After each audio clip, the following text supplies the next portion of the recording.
ఇది మా సండే రోజు బ్రంచ్. సండే రోజు కుక్ రారనమాట.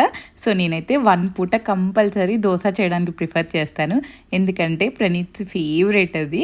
ఇంకా అందులోనే ఎగ్ దోస అంటే ఇంకా ఇంకా ఇష్టం. సో, నా స్టైల్ ఎగ్ దోస ఇక్కడ చూపించేస్తున్నాను. ఫస్ట్ దోస వేసేసుకొని దానిపైన ఎగ్ వేసుకుంటాను. ఎగ్‌ని మంచిగా సరౌండింగ్స్ ఇలా తిప్పేసి ఉప్పు, కారం, ధనియా పౌడర్ ఏసేస్తాను. దోస కొంచెం పలచగా వేస్తాను నేను. సో దట్ ఎగ్ మంచిగా కాలిద్దనేసి.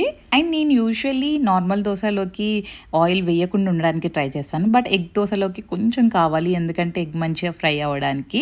సో పైనుంచి అలా కొన్ని డ్రాప్స్ ఆఫ్ ఆయిల్ ఏసేస్తాను. తర్వాత రిటర్న్ తిప్పి కూడా మంచిగా కాల్చేసుకోవడమే.